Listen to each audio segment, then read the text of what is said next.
How's it going, everyone? Welcome, welcome, welcome. Like I posted in the chat, we're gonna give a few minutes for people to get here. Um, Corey just dropped out. Um, I'll wait for him to come back in. If y'all can't hear me, feel free to post it in the private chat with everybody. What we're gonna do is we're gonna have him introduce himself real quick and then get started into it, so that by the time he's done introducing himself, um, people can get the chance to come in. I know there are a few people who are going to be a little bit late, just because they're finishing stuff up. I know it's just after 4, so some people getting off work, some people have events and clients, so they're going to be joining in a little bit later, but that's okay. They'll have this recording.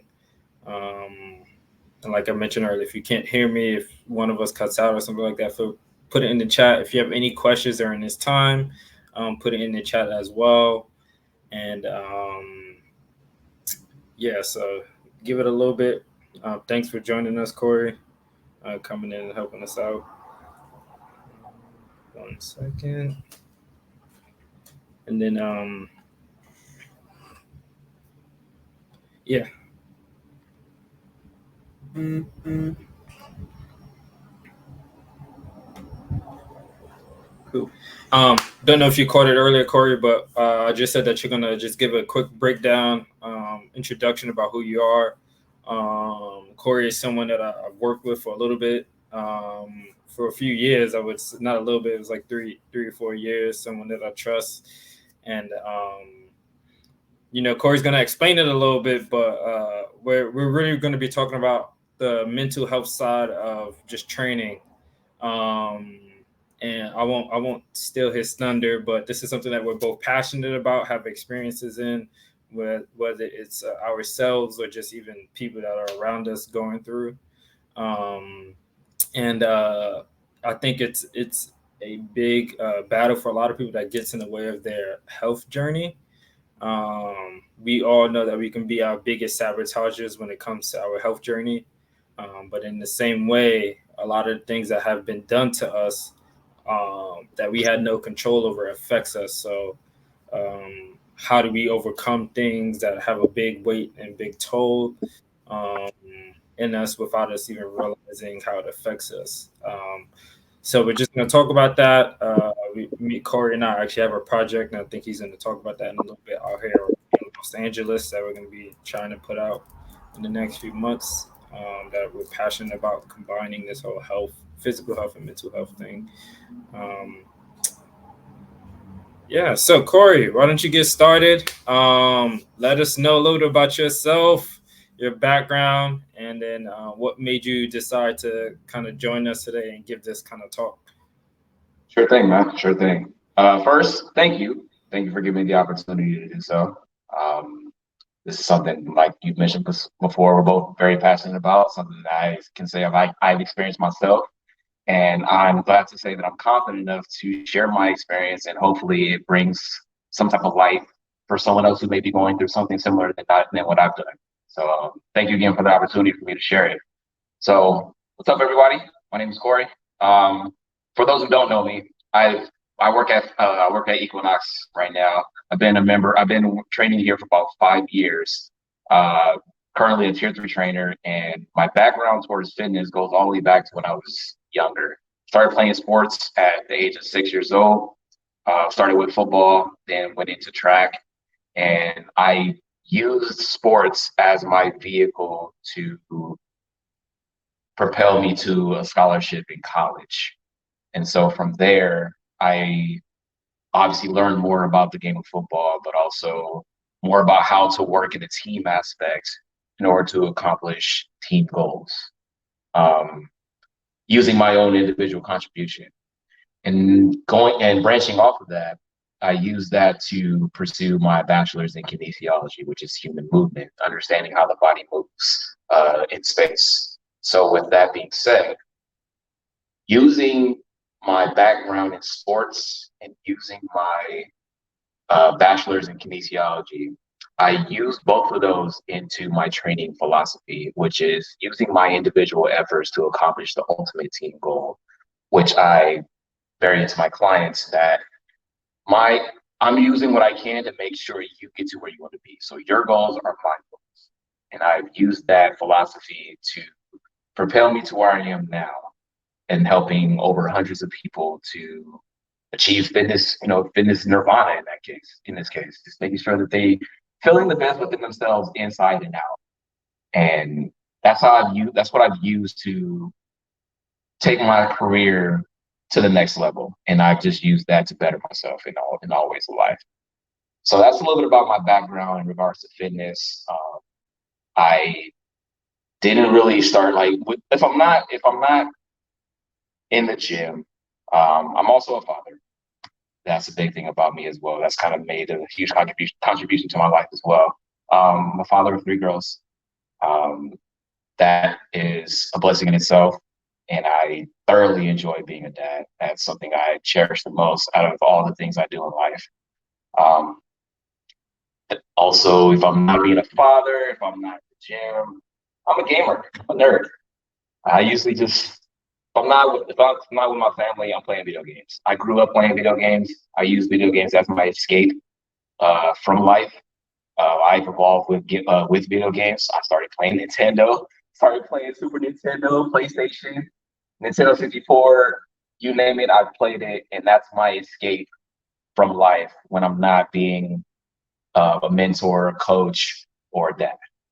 So that's a little bit about me and what brings me to where I am now. And now, in regards to mental health, and that is something that I didn't really focus much on until I would say about 2019. And that was a really crucial year for me because that's when I hit like a bunch of lows in all aspects of life. Didn't feel accomplished as a dad, didn't feel like I was financially stable, didn't feel I was doing well with my job as far as with clientele. So it really took a real toll on mental health. And I remember a specific time where I was in my room after I came home from work and I didn't feel fulfilled that day. And it didn't feel right. And I had a busy day that day, I remember. And I just didn't feel fulfilled. I felt like there was something wrong with me. Time went on, and then I started to get some intrusive thoughts, some really deep intrusive thoughts that were very abnormal for me. And I did not like the way it felt. And that was around the time where I started to know, I was like, okay, that's different. This is something I've never really experienced before. And so, me being unaware of what this feeling was, with anything else, I just brushed it off. You just brush it off. You keep doing what you're doing, thinking at some point you'll feel better. You just think it's a draw. You just think it's a moment of time, like a moment of time where you're not really like you're just not you, and you just try to find things where you just continue to do the mundane, thinking that you'll be okay. And that was something that I did, and I figured like you know what, I'll be fine. I'll push forward. I'll just keep doing what I got to do. I got a lot of going on. I got to make sure that everything around me is stable. Not thinking about myself. So as time went on throughout that time, I hit a really dark place. And I believe McKinney was there. He can attest where I just broke down in the middle of a conference of a forum we had and just said, I need help.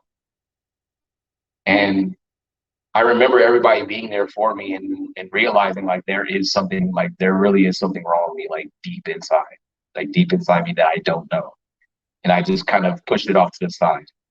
So time went on, and that's when I started to pay more attention to it. And I even mentioned bringing up the concept or the idea of mental health being implemented into Equinox because I was extremely affected by it. And I wanted other people to understand that this is something that is very important in all aspects of fitness, not just movement, but we also got to make sure that our mind is right. So we did something very little, and it was just kind of having a safe space. And even then, even having that safe space once a week, I still didn't feel like it wasn't covering the bases. It wasn't making sure that I was secure mentally. And so we stuck with it. And then that's by this time the pandemic hit. Now I know I can speak for everyone else where the pandemic was just it destroyed us all from within. It isolated us from the world. We noticed that things were different around us. People were acting different. The news was weird. Everything was weird during that time. And especially when we had the issue, we had George Floyd's incident. Being a Black man, that hit me tremendously. Understanding that I'm someone's son, I'm someone's dad, and there are people out there in this world that sees me as an enemy. They see me as a target. And that kind of put that to the forefront, which to me hit me pretty hard. Just not having that support system, not figuring out what's wrong, not knowing what's wrong with me, and understanding like this is big.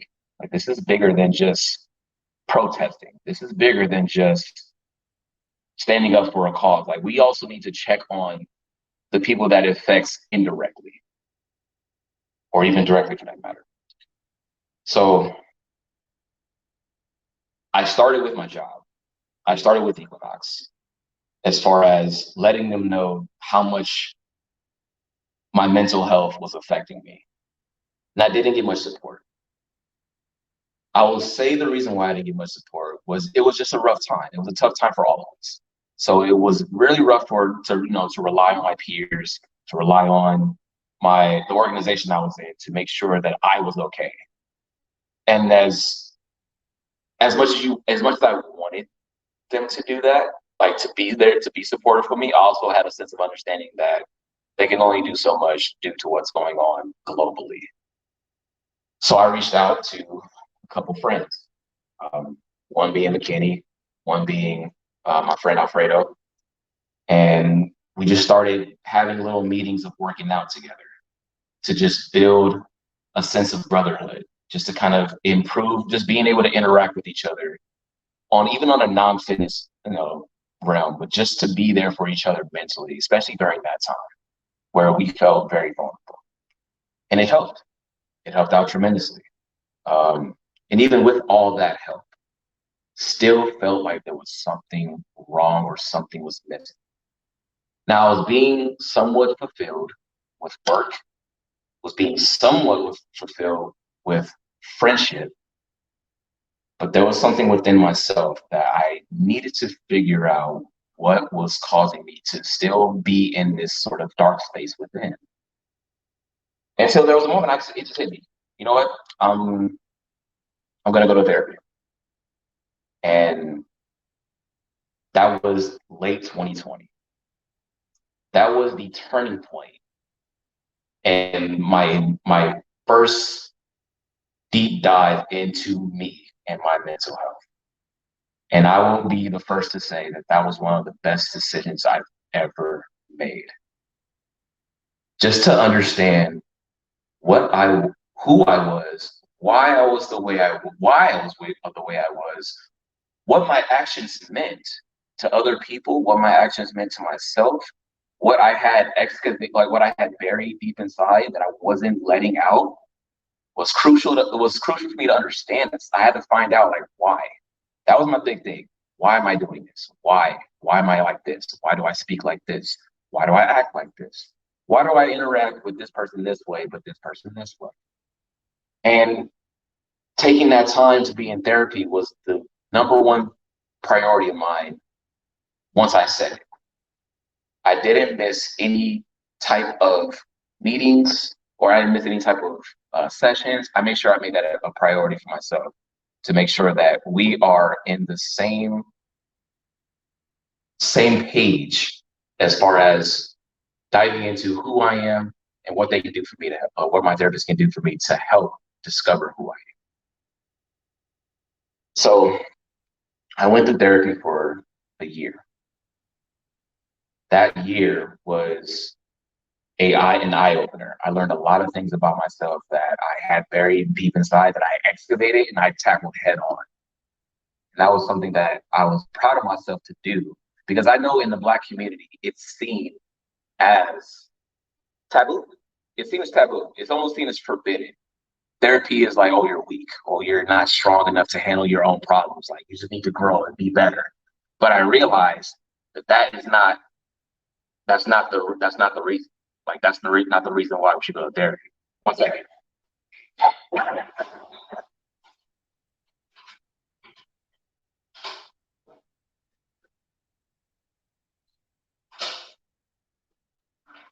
Sorry about that. So going back to why I was in therapy. So after completing therapy for a year, I realized I'm a way much better person than I was, and it really dived into myself mentally. And I was able to pour into everything around me. So once I discovered who I am and created a solid foundation within myself and understanding who I am, I was able to pour in different aspects of my life. Whereas first and foremost, I was able to be more attentive and more emotionally available for my girls. And that mattered to me because they needed not just their mother, but they needed their father as well to be a strong pillar for them to rely on. More than just a disciplinary, more than just a pickle jar opener, more than just opening applesauce and juice and all that, but to actually be there for them emotionally.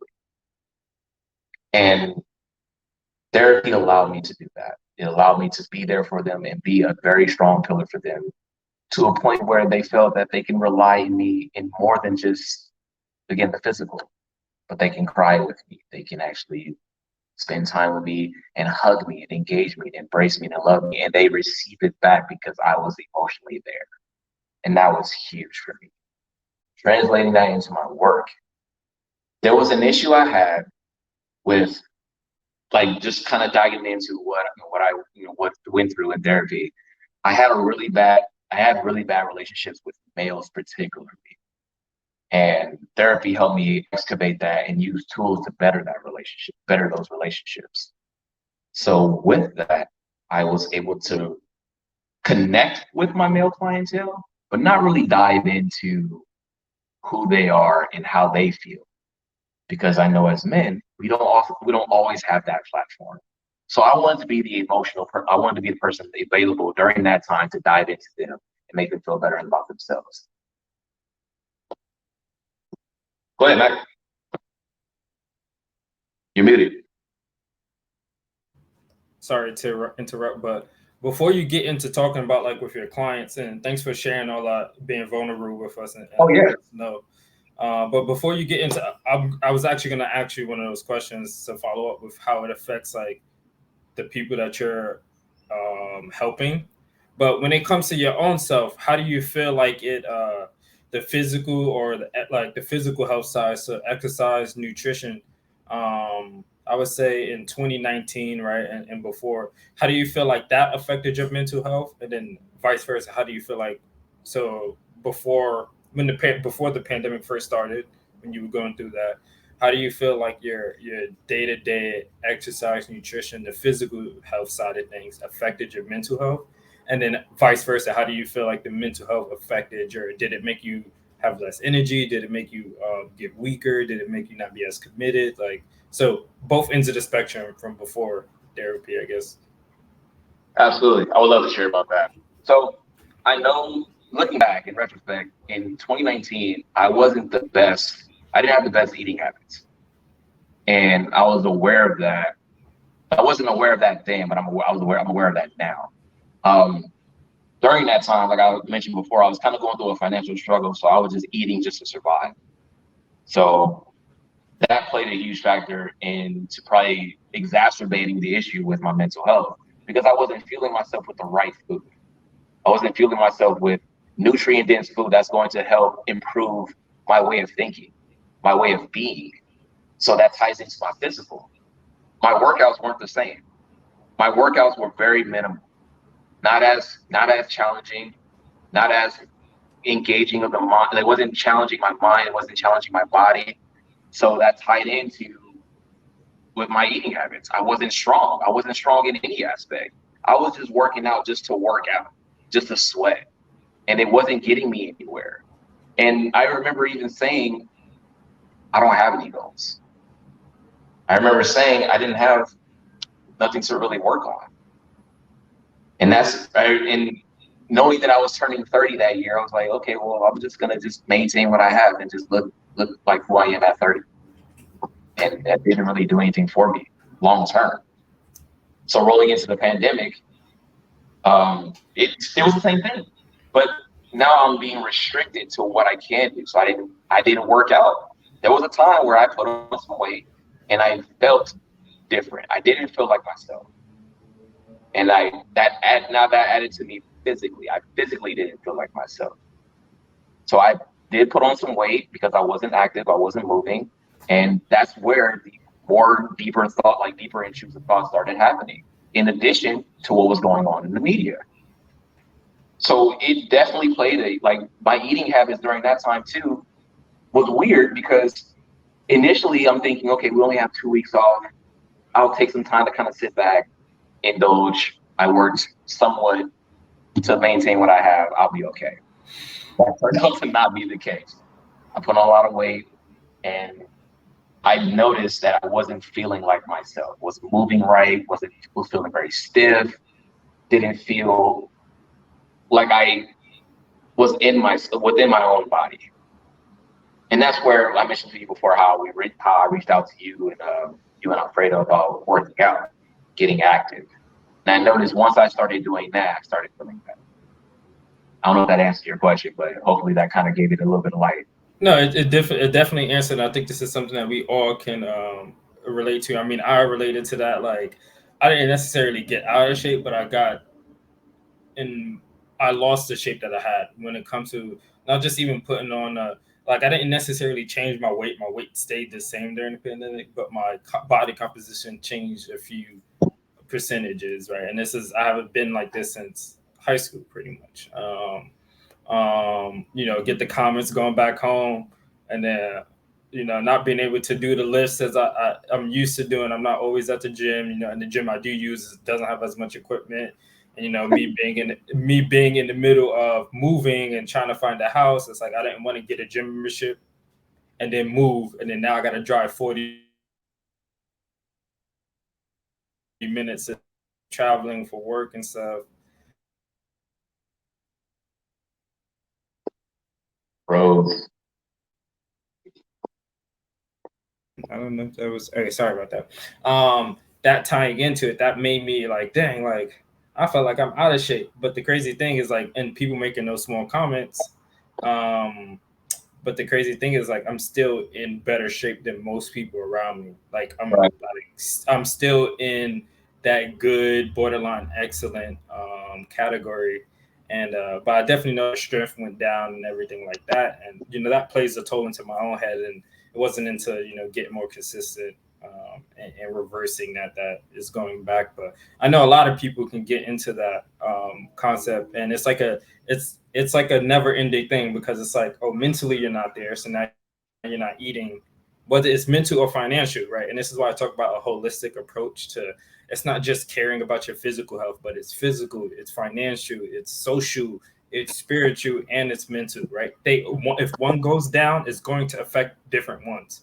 If one of those goes down, it's going to affect. So like you mentioned, like, all right, mentally you wasn't, financially you wasn't there because of the pandemic, or right before mentally you weren't already there, and the pandemic happened, so it kind of changes things financially. So now that affects you even deeper mentally. But now that mental health stops you from eating better and from working out with a goal. Now you're just working out just to, hey, I did something today, right?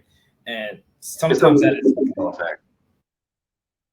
good, but at the same time, it could actually do damage because now you don't have a goal in the chest. Now you don't have a sense of achievement, and then you did the workout, but now you feel like you just wasted time. So now you're in a worse position, right?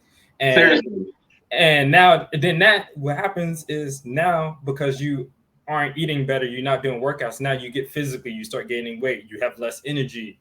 Now because of that, now you're not able to focus, and maybe you feel worse about yourself. Now that goes back into the mental health side of things because now you feel worse, and then it just goes back and back and back. So definitely, I think it definitely can play both ends, and and like you said, you realize that, and you're working to well, you swapped around through therapy and then also understanding yourself. But now you were about to talk about your clients and stuff. So how do you feel like now use that to help your clients? Like how? Because I know we've trained some people and they were like they work with each other. We have we had a lot of jokes and stuff in the gym, and a lot of our clients would talk to each one another. We've shared clients before, and I know that this is something that a lot of people and I'll ask the question in a little bit. But one big thing that people don't realize is that when it comes to trainers, right, especially one on one, right, not in the group aspect, if we're being honest, y'all do not need us to tell you what to do, like what workouts to do. It's out there on YouTube. You can learn. You can build a plane if you watch YouTube. If you watch enough YouTube videos and Google stuff, you can learn to build a plane. You can learn to build, create your own electricity. Right? That is there. Same thing with working out. The thing is, with trainers, we streamline the process to make it easier for you. But the biggest thing that why we are there is honestly for support, for encouragement, and then for support. There's a joke that happens in the personal training world or the fitness coaching world, and this is what Corey talked about. But a lot of like there's clients that people have had at the gym that he's at right now since the beginning, and they haven't changed in weight, they haven't changed in strength, and they're spending $10,000-$15,000 a year on training. Why is that? Because we are their therapists when they're in that gym. There's some clients that I know that would show up 20 minutes late into an hour session. I would cover for them and because the trainers are going to break and they would still be 20 minutes late. And it was like, why not just shift your session back 30 minutes so you can make it on time? Even if it shifted, they would still show up late. You want to know why? They weren't there to work out. They were there to have someone to talk to, right? They were there to have someone to talk to. So that's a big thing is that we are here for support. So this group that we have is a support group, is to talk to people. But then your one-on-one times with me, your one-on-one times with Corey or whatever is a support. It's your chance to get fit, but then also to unwind, to talk about your day, to talk about what frustrated you. Corey does a lot of mitt work with people. They're hitting mitts. That's your time to take out your frustration. I don't know, right? But Corey, let us know how you use that to kind of what you went through and how do you use the mental health thing to kind of help your clients and how do you use the physical health to help your clients mentally as well. So one thing I've learned in therapy is to be a very good listener. And I use that to my effect, to my benefit when it comes to working with my clients. Because they need to not only listen to you, I not only needed to listen to them what they wanted to accomplish physically, but I also needed to listen to what they felt like how they're feeling. I needed to listen to when they were telling me about what's going on in their life. Since that's their time to kind of vent, to actually listen and take that into their workout. Like Mac was saying before, there's times they're a little bit more aggressive than what they usually are, or they're a little bit more sad than what they usually are. And I need to actually embrace that and make that part of their workout.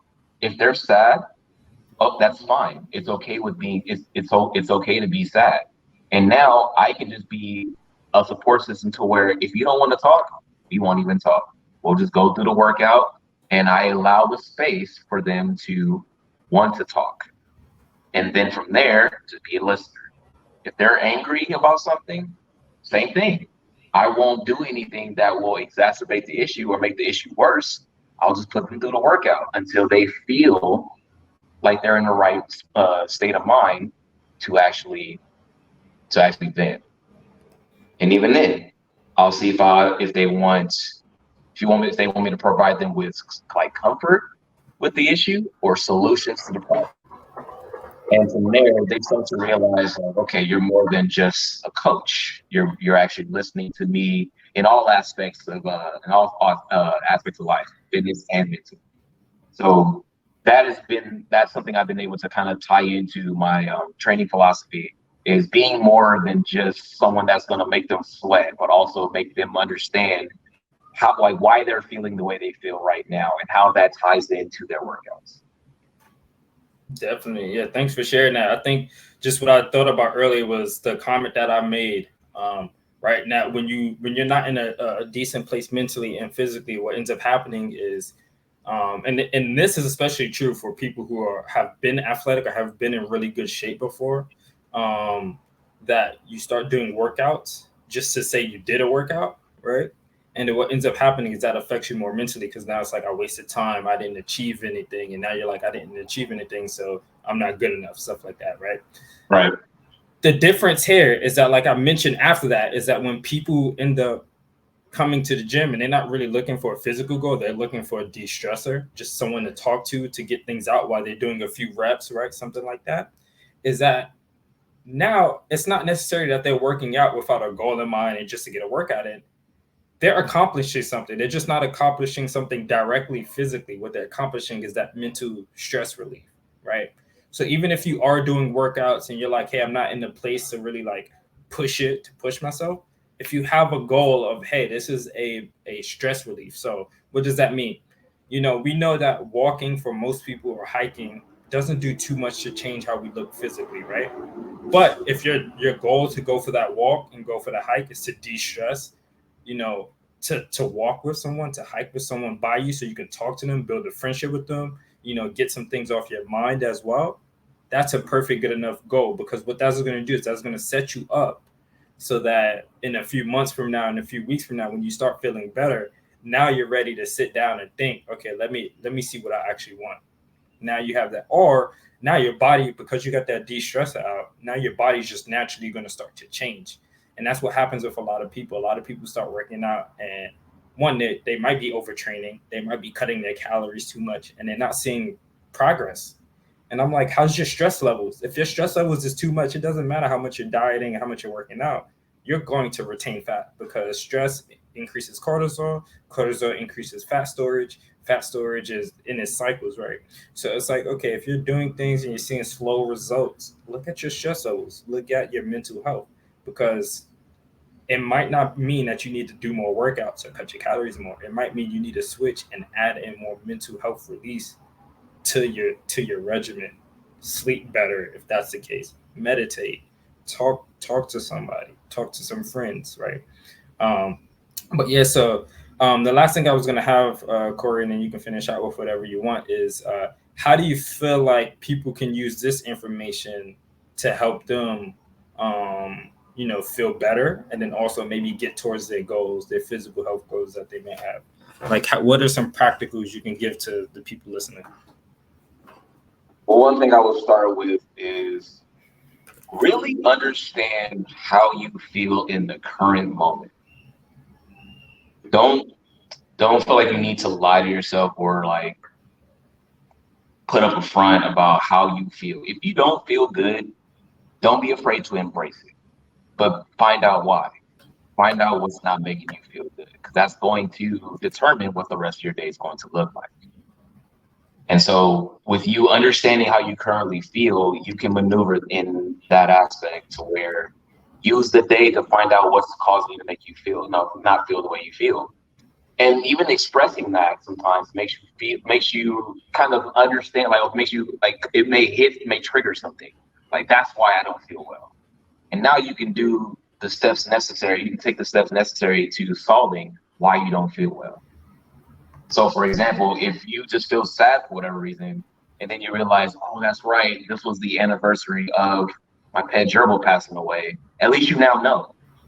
And now you can take the steps into figuring out what's going to make you feel better about, attributing to that passing. Like if you need to take some time to kind of separate yourself from what you're going through and take that time to ground yourself and realize this is making me sad. I'm going to feel better about it at some point, but I just need to take this couple minutes to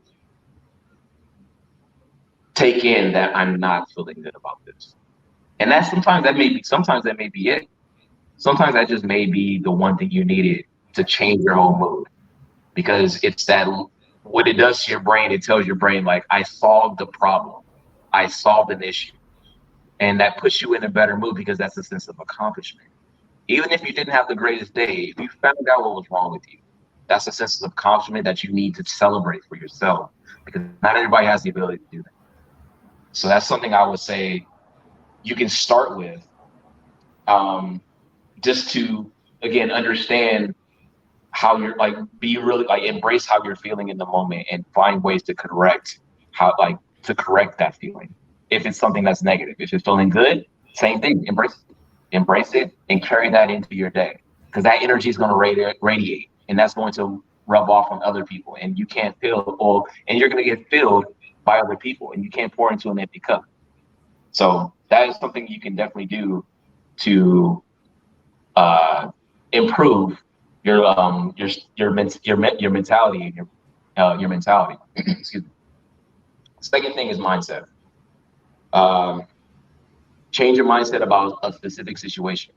I had an incident the other day where I was writing down, I was talking about my goals, and I was telling myself, I want to do all this, but I don't want it to kill me. And then I had a moment, I was like, wait a minute, how about I just flip it? Why don't I just flip it to, I want to get all this done because this is going to make me feel more alive. And that's something that it's hard to do because we want to accomplish so many things, but we don't want to burn ourselves out. And that can lead to a mental breakdown. So same thing is just finding that perspective of, you know what, these things are accomplishments that's going to make me feel better about who I am, or better about what I'm doing for myself. And that's just a switch in mindset.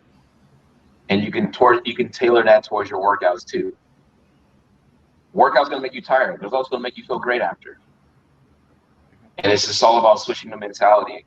And just those are the two things that I would say initially to start out is embracing your current feelings and then switching the mindset to improve your overall day. And I think that's something we can all exercise to make just every day, just make that day better, or that minute better, that hour better. That's something I think we all should start diving into. Yeah, I think those are perfectly great points. I think this is why I brought up to you all in this group, the Transformation Network, is yes, prepare a long-term goal, a mid-term goal, right? So a 1 year goal, 5 year goal, and then a 6 month goal, but also break it up into the daily actionable items. So maybe your goal is to lose 20 pounds. Maybe your goal is to lose 5 pounds this month, right? But the daily actions is not, hey, I need to lose this weight. That's the monthly goal. The daily actions is every day I'm gonna get 15 minutes of activity. 15 minutes of activity could be, hey, whenever I go grocery shopping, I'm parking at the end of the parking lot and I'm walking to the grocery store and I'm coming back out. When I go to my job, I'm walking up the stairs instead of elevator. That's 15 minutes of activity. 15 minutes on Friday might be, let me get in the gym for 15 minutes, right? Stuff like that. Because those are things you can check off daily and say, I accomplished that. And that's what Corey talked about with the accomplishment, right? Is if you can get in, this is why they always say if you're someone that's battling with mental health issues, anxiety or whatever, depression, getting in the gym and exercising is going to help you get out of that, because of the adrenaline, the endorphins and stuff like that is going to elevate your mood. But a big reason why it will do so is if you don't get in there in the mindset of, I'm going to crush myself, I'm going to get this out of me. If you get into the gym for the reason why I love myself, I want to honor my body, I want to honor my kids, I want to help them, I want to live longer for them, stuff like that, like good positive things. What's going to end up happening is you're not going to set these goals that are going to crush you. You're going to set these small goals. Like I said, let me work out an hour this week. Let me eat 5 colors of food today. That checkbox, you're able to mark it off. And this is why, if you need to, get a checklist so you can mark it off on your calendar on your phone, because those small accomplishments are going to add up, and over time that is going to outweigh any burdens you might have at work, any burdens you might have at home, something like that, right? And then what that's going to do is it's going to be the opposite spiral, where now you're improving all around. You're improving physically because you're achieving small goals of lifting half a pound every day. That adds up. Now, because you are passing that, you're getting stronger, you're feeling better, you have more energy, your mental health is better, you feel like you're accomplishing things in the gym. You feel like you don't have the gym isn't stressful for you because you're going to a group fitness class, you're with a trainer, you don't have to think about it. you're just following something simple and it's getting you out of things. And then now you feel better because you feel better about that. Now you're getting into the gym again, and now you're able to accomplish another goal. And then, or you're eating better now, right? And that just keeps going up. So that's definitely one, is set up these small goals, these small daily actionable items that are easy to achieve, right? Because what's going to happen is these small wins are going to propel you to keep going, especially if you have a tough time. So if I know not everybody, some people have some crazy hectic days and weeks going on in this group. But yeah, like I said, we talked about this before. We're here for your support. Don't beat yourself up. Just reset and set that small. All right, tomorrow I'm gonna get 10 minutes of activity, because now as you start getting that one check, so you're gonna elevate your mood. But yeah, that is all I have. Corey, do you have any last words? I actually do have a couple things I wanted to kind of add on to this. I saw in the comments section about how being in a positive environment matters than just being like by yourself, and that's very crucial too. I think we should have a nice balance between the two. As much as we like being surrounded by people that can uplift us and make things a better experience for us, we also need to be okay with being by ourselves, and that's going to help you in the long run. Because as much as you're happy about being around people, we got to make sure that you are in tune with ourselves to be okay with ourselves. And I suggest that you guys find something that makes you genuinely happy by yourself, that doesn't involve anybody else. Um, Listening to the right song, eating the right food, eating your favorite food, um, thinking about like having a memory that just makes you smile. Having those things are very essential because you want to be okay with being by yourself, because there are going to be times where you're going to be alone, and we don't want the biggest thing, which is our biggest enemy and our biggest supporter, going against us. And so have that happy medium between being around people that is going to create a positive, uplifting environment for you, but also taking that same energy that you receive from those people and harnessing it within yourself to make you feel happy when you're by yourself. I think that's very, very essential that we need to start diving into, from like an individual perspective, but also from a team perspective as well. So that's something I kind of wanted to add on to it. I can go on and on about this. Like I'm open for questions. I'm open for friendly debate. I'm up for anything. I have a little bit more time.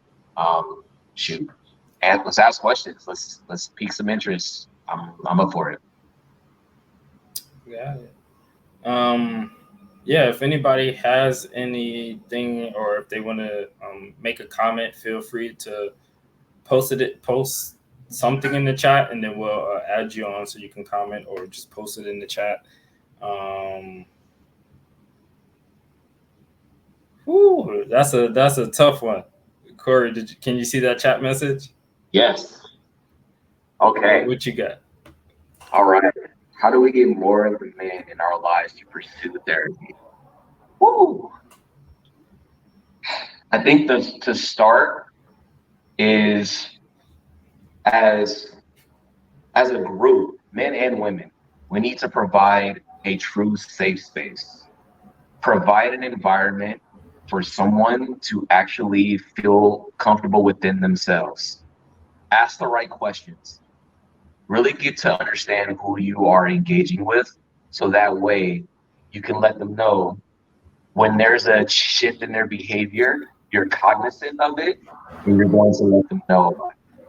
The more you keep letting them know about these changes in behaviors, then there will come a point they're going to have to seek within, because it's going to start affecting everything around them. And as a man, of course, I want to be able to be conscious of my environment and hold myself accountable to the point where I know the common denominator of the things that are going around me that are negative, it's me. I'm the one that's causing this environment. If everything negative is around me, it has to be me.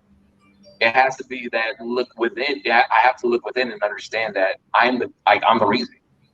And so providing that safe space for someone to let them know when things are going right and also when things are going wrong is very crucial, because now it takes them to understand that we need to reflect and understand that we are the pillars in most people's lives, and we need to be strong not just for ourselves but for everyone else around us, but everyone else that surrounds us. um, Coming as a father, I need to be strong for my daughters. I need to be strong for them, because it's not just their mother's job, it's my job as well. And they need to see what it's like to have a strong male figure in their lives. And that's going to help them pass their youth. It's going to help them towards their adulthood. And that's something that can break generational curses. And that's something that definitely need to dive into. And I think that's one way we can provide a way to kind of insinuate the concept of therapy for Black men. I think that's one way. I don't know if that answers the question, but I think that's one way. Yeah. What I would say is it's different, right? Depending on the gender and then also personalities, right? Because for men, I think because there's been instances in my life where I've recommended for a guy and a girl, people that were close to get therapy, and they both went and it helped for the duration of their doing it. Some of them were still doing it now, but for the woman in my life, I just said it out of love and from what I said, and just out of a place where I kind of understand where they're at. That whole feeling with how they feel a little bit, but then also saying like, hey, this is just to help you. Like, there's something deeper in it that you don't realize, right? Um, but I think if you buried it or you forgot about it, and sometimes that can be not just burying it or fighting it. Sometimes forgetting about it and not ever dealing it can actually come out later on, especially if you get into relationships or you get into have kids or some, and you get a higher position in your work. Something that is really challenging and really important to you will uncover that, right? So having that kind of, hey, like, you don't, solve this and this will help you out. But for the guy in my life, I had to pretty much firmly, like, they were like having a little bit of like an anger, session, and they trusted me. The other thing is trust. They have to be able to fully trust you and fully know that you love them and that you have to be a good person to them. If there's a little hint of them not even trusting you or them not feeling like you kind of love them or they respect you, they're going to close off and they're going to be defensive. They might be verbally defensive, or they just might be like, and did not do anything, right? So for the guy, I had to firmly. He knew it. Like, I had never said anything before. I'm like one of the calmest people in his life, and I was just like, "You need therapy, right?" I told him firmly, but he a year later or so, he said the reason he did that is because he was like, for me to tell him that he needed to go therapy, he knew it was something that was serious, right? So it's just a balance of realizing, like, hey, when you need to be show this empathy and have this to people and feel, and then explain to them how it's going to help them, and then when you also need to show them like that firmness from a loving standpoint, right? Like, hey, like,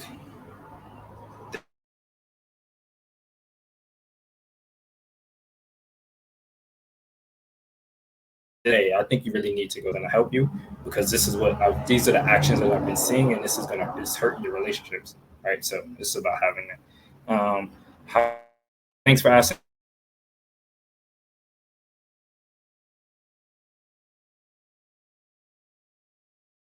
that. Yourself up for a week as far as nutrition, meal prep, convenience such as pre-cut vegetables. Um, Yeah, so consistency when it comes to prepping is realizing how that's. I think the biggest thing is realizing how that's going to affect you.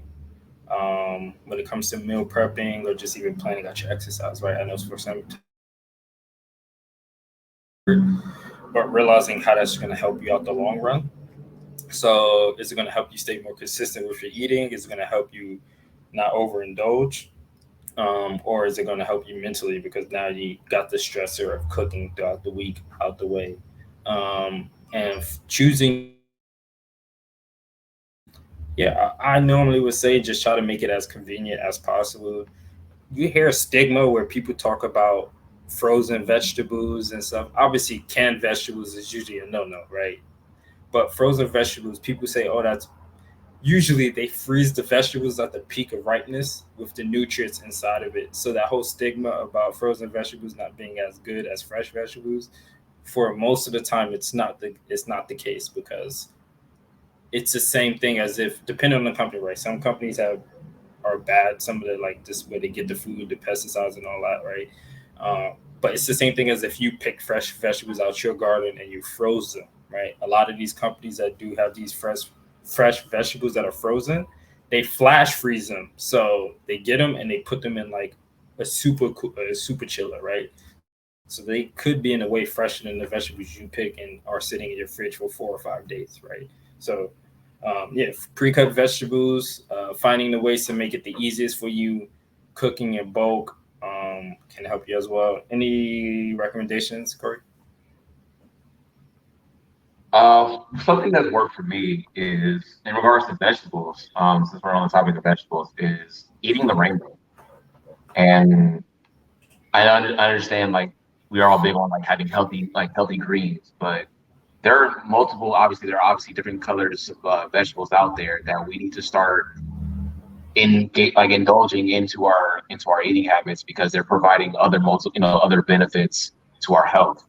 Um, I don't remember exactly what colors do what right now. I mean, I'm sure there's an article about it, and I'm pretty sure I have it saved away in my archives.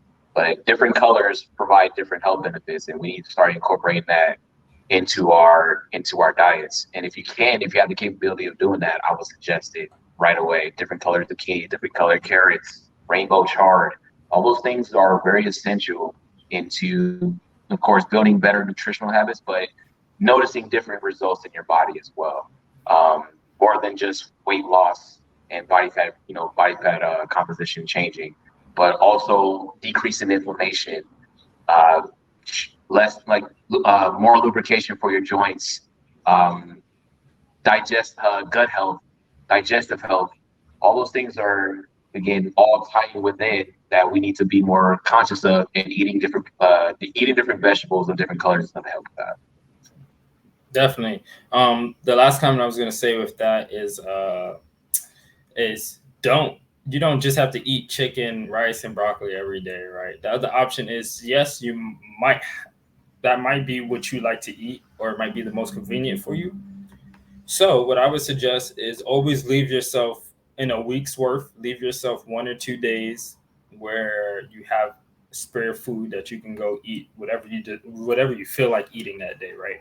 So what I like to do is when I meal prep, I would order food, but we would just order pretty much breakfast and lunch. Our dinner would be open because now we have that sanity in there, right? We can eat the dinner that we feel like that day. We can have some variety in there. The other option is, like I said, so when you meal prep and you know you like eating stuff and you might get tired of it quickly, leave gaps in your meal prep so that you can have whatever food you feel like that day. Just be prepared to have it in there. The second thing is, um, so I'm just drawing a blank real quick. Sorry about that. Is cooking things that you can change up really quickly, right? So a lot of reason why people like doing chicken breast is because it's easy to change up. That you can partially cook your food sometimes too. So what happens is sometimes people will cook like chicken breast or they'll cook a steak and they won't cook it how they desire it to be cooked. The reason why is because it gives them the chance to toss it back in to finish cooking. And the reason why that might help is let's say you meal prep your dinners, right? But you want variety in your dinners, right? So you partially cook your food so it's not all the way cooked. But then what you could do is you can change it up. Hey, I want some teriyaki flavor seasoning today. Toss that in there and put it back in, warm it up, and now it's cooked to perfection. The next day, I want some Mexican taco seasoning on my ground beef or something like that, right? So now you can put that in there. So having some foods that you can quickly change the taste of it is good as well. The reason why, like I said, people do chicken breast sometimes is because they can chop it up. They can make quesadillas. They can slice it up, put it in a sandwich, something like that. So that's my last tip right there is finding something that you can easily, quickly change. You can make 5 meals out of it, but it's easy to change the flavor or put it into a different type of prep style easily. So To that tie is it. that to tie that back into mental health, Eat what you like, but just be mindful. And that's what, and I like how you were saying how you leave dinner open. Sometimes you may want to eat something that may not be the best for you health wise, but at least you ate things prior to that that made you that are nutrient dense and gives you the energy you need, and it works towards your goals. But you have the ability to make things open if you want to have, if you want to have Chinese food that day, if it makes you happy, eat a certain amount to where okay, this eating this much will make me happy. And just be mindful that you still have to work on things to where it's not detrimental to what you're trying to accomplish, and it's not detrimental to your mental health. There's no reason that we need to eat a pint of ice cream. There's really no reason for that. So we can still eat it. Definitely, if it makes you happy, eat it. But be mindful of what you can do, how much you need to eat in order to fill that void of happiness, or fill that void of like not feeling the greatest, or will make you like what amount will actually make you feel happy. I think that's something again back to mental health. Eating what you like will always make you feel better, but also be mindful of what corresponds with that when you're eating different types of foods. Yep. I think for me, I would say if I have ice cream in my fridge, if I have ice cream in my fridge, I'm probably eating ice cream every day, if I'm being honest. If I have ice cream, and the reason I say that is because I'm not eating a cup of ice cream. You can probably ask my wife. My wife is behind me. She'll see me like just go in and take like a spoonful and eat it. I'm like, that's all I need, right? 2 spoons or whatever, right? And it's the thing. It's like that 2 spoons is nowhere near a cup or a serving of ice, but it quenches my need to binge. Right now, if I super restricted that, it might come time where Sunday, Saturday, I'm watching TV and I'll have like the whole pint in front of me. Right, you don't want that to happen. So leaving that little bit of gap and eating that food you want, like Corey said, not consistently, but that 200 calories that might be that extra, or that 15 grams of fat, it might not be the healthiest for you physically for your physical goals, but it might be healthy for you mentally. And sometimes it's worth that sacrifice, because if you go out mentally, your whole routine is going to go out, right? But it's about having that balance of knowing like, okay, let me keep this in there in small amounts so that I don't lose myself, so I don't hate working out, so that I don't hate dieting or nutrition, right? Stuff like that. So thanks for sharing that, Corey. How about you let us know how we can get in contact with you, or anything that you have coming up that people can look forward to? Well, you can always follow me on Instagram. My handle is Hey Coach Corey. Pretty simple. I'm also on TikTok. Your average trainer. I tend to do a couple of TikToks here and there that kind of relates to what it's like to being a fitness professional. More specifically at my current workplace, but just the overall like mindset and ideas we do, like and ideologies we have as trainers. And then a little bit of clientele work there as well. But those are two ways you can kind of reach out to me. And once you guys reach out to me there, I'll be more than happy to exchange my phone number, or exchange numbers, and connect with you guys personally. So that way you guys can get a little bit more detailed, more intimate information in regards to what you're trying to accomplish. So that's something I'm willing to do. Your average trainer, no underscores, anything, just all the way out. No underscores, just straight out. Same with Hey Coach Corey, no underscores, just straight through, all one word. That is it, and be on the lookout. I'll post some more information as we go on. Right now, we're working on something in the LA area to help people out with their mental health and and physical health. So training people in the LA area with having that assistance of a certified therapist and counselor in the mix as well. So we'll be releasing details about that soon. Hopefully, pretty soon we'll be also trying to go global with it when it comes to the online portion of having that available for people when it comes to having direct one-on-one sessions, Zoom sessions, or online coaching, and also access to online therapists and counselors. So we'll be putting out information about that soon. But thanks for joining, Corey. Enjoyed this a lot. Thank you. We appreciate you coming out, giving us 59 minutes and 30 seconds of your time in between your busy day today. Man, I had such a busy day today. I apologize for not being in the best atmosphere and not being in the best clothing. I've literally been go ripping and running around the place, but We talked about this a long time ago, and I want to make sure that I devoted the time to help those who needed this help and to rely on my, or commit. I had to make sure I stayed committed to this because I know this is something bigger than just me, just helping, just talking. Like I made sure that I made the time available to help out others and making sure that we're all on the right path to making ourselves better. But thank you again for having me. I would love to do this again in a better environment and then in a better state of capacity, I guess you could say. But I'd be more than happy to join this again and provide more information in all aspects of fitness. Got it. Thank you so much. All right. Thanks everybody for joining in today. And showing up. We're about to end up closing this out. Thank you. And if you have any questions, feel free to reach out to one of us and I'll post his contact information in the group as well. Take care. You guys have a good one. Take care. Have a good one, everyone.